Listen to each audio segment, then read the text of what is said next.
Sejam bem-vindos aí ao nosso treinamento sobre linha de montagem e enchimento de pneus. Quando a gente fala de uma linha de montagem e enchimento de pneus, a gente está falando basicamente de três máquinas. A máquina de montagem de pneus, a máquina de carregamento e descarregamento e transporte dos pneus. As mais comuns são pórticos, pontes rolantes, talhas, mas é comum também encontrar esteiras, empilhadeira, uma transpaleteira, uma paleteira elétrica. Então, basicamente hoje a gente vai falar de três equipamentos: máquina de montagem de pneus, as talhas, pontes rolantes e pórticos e a máquina de colagem do talão e enchimento de pneus, que é aquela gaiola. Máquinas de montagem e desmontagem de pneus. Então, qual que é a característica dessas máquinas? Elas têm grande versatilidade, têm a possibilidade de movimentos totalmente controlados pelo operador. Possibilidade: algumas delas possuem movimentos automáticos. Riscos abordados equivocadamente por profissionais de segurança de máquinas. Máquinas simples de valor relativamente baixo, com alto risco de acidentes. Aqui na Unisafety, nesses 15 anos de empresa, nós já nos deparamos aí com alguns acidentes, alguns deles resultado direto do movimento dessas máquinas, outros resultado de acessórios utilizados nessas máquinas. Máquinas têm sistemas elétricos e hidráulicos e as máquinas são usadas em grande escala e com alto valor agregado ao processo produtivo. Não existe uma norma técnica tipo C para esse tipo de máquina. A norma técnica não aplicável é EN 17347, ou erroneamente aplicada. Esse tipo de máquina aqui, ele serve a uma máquina que tem outras características: pneus menores.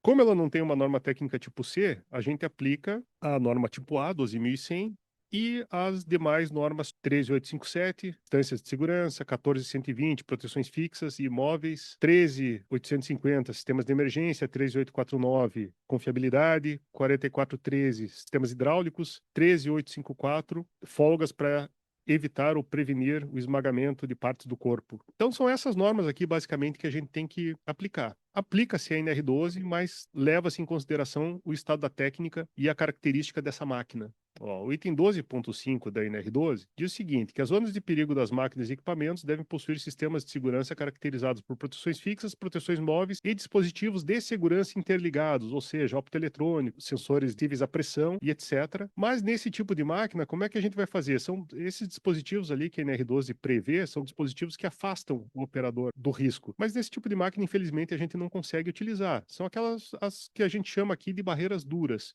Essa gravata borboleta aí, a maioria de vocês já conhece, está ali no meu segundo livro, e aqui é uma hierarquia de aplicação das barreiras para prevenir o acidente. Então, a primeira são as barreiras duras, que são aqueles sistemas de segurança que a NR12 privilegia. Se eles não são aplicáveis ou não são suficientes, a gente vai para o que a gente chama de redundância. E a redundância, ela inclui, dentre outras coisas, o controle na mão do operador, baixa velocidade e movimentos 100% controlados. Então, quais são os pré-requisitos ali para o controle dos riscos? Todo o movimento da máquina relacionado à produção deve ser controlado pelo operador. Não pode haver movimentos automáticos, independente da velocidade, permanecer em baixa velocidade. Todo sistema de transmissão de força e potência deve estar protegido por proteções fixas ou móveis intertravadas. Quando a gente fala de transmissão de força e potência, é aquela transmissão, obviamente, não relacionada ao processo.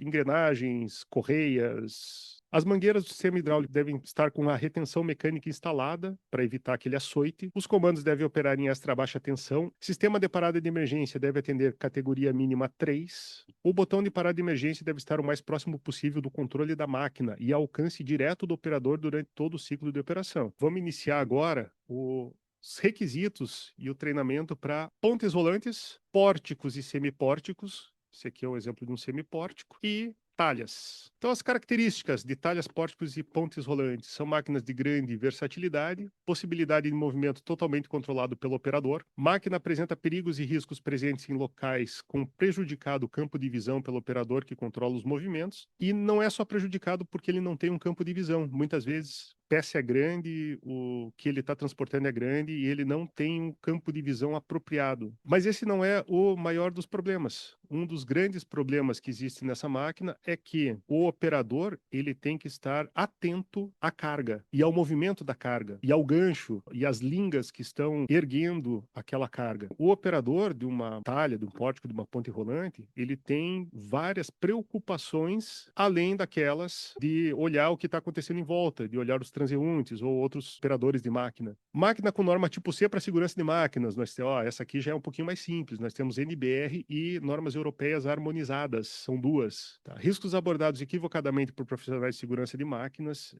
Muita gente nem conhece a norma europeia, não conhece a NBR e acaba definindo alguns sistemas de segurança de maneira equivocada. Riscos negligenciados por fabricantes e empresas não especializadas em segurança de máquinas. Normas técnicas aplicáveis, além da NR12, a 12100, 13857, 14120, 13850, 13849, 13854. Normas técnicas do tipo C, N12077, parte 2, segurança de talhas e requisitos para saúde e segurança, parte 2, de dispositivos de indicadores de limite. Então, aqui nós temos a segurança em talhas e pontos rolantes. 2024, hein? N14492, parte 2, de 2019. Guinchos e talhas. 8.400, parte 6, saiu em 2025. Fala de equipamentos de elevação e movimentação de carga, regras para projeto. A parte 6 são só regras de segurança. E a BNT NBR 8.400, parte 4, tem uma parte dela lá, que ela fala de equipamentos elétricos, e aí ela vai falar da confiabilidade dos sistemas de segurança.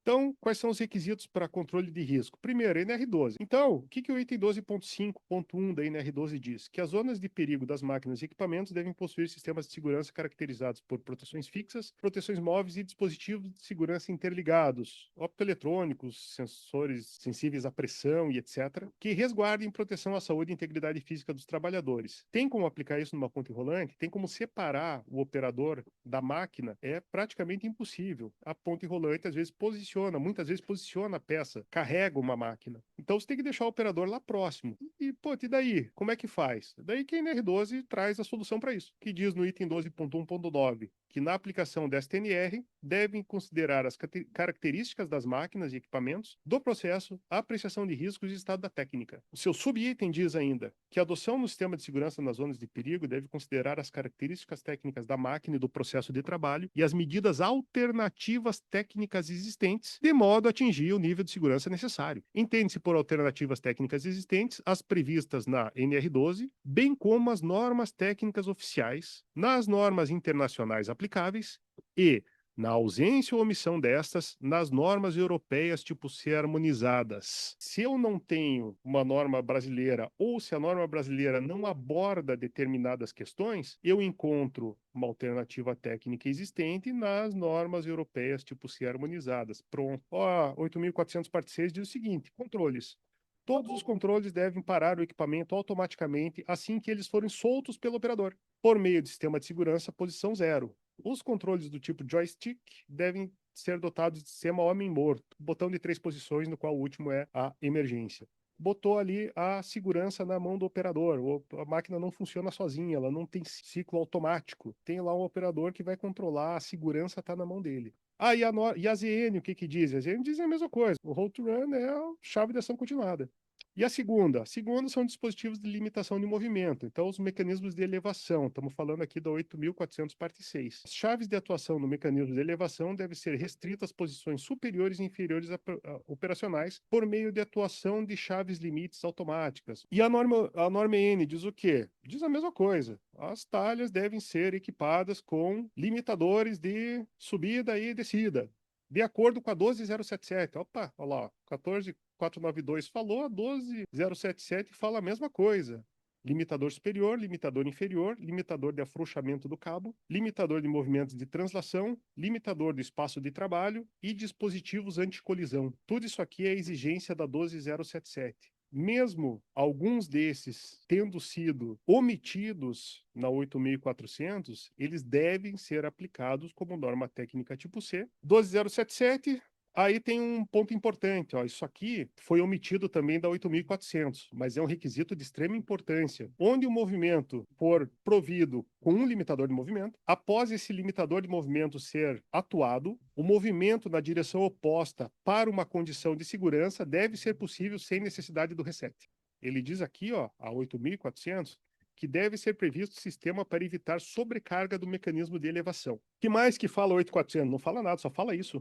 Está omitindo aqui muita coisa, né? Aí nós vamos para a EN. Use um limitador de carga, uma célula de carga, 4.3.1. Devem ser providos em todas as pontes rolantes ou talhas, tendo uma capacidade de 1.000 quilos ou mais. Ou seja, 1 tonelada ou mais, temos que utilizar a célula de carga. Exigências operacionais. Quando a carga da talha exceder a capacidade, o limitador de capacidade deve se sobrepor aos controles da talha para prevenir qualquer condição que aumente a sobrecarga. Ele deve agir no sistema de comando da talha. E a N14492 de 2019 diz o quê? A mesma coisa. Capacidade de 1.000 kg ou mais deve ter célula de carga, o limitador de carga. E o limitador de carga deve operar se sobrepondo ao comando das talhas, como requerido na 12077.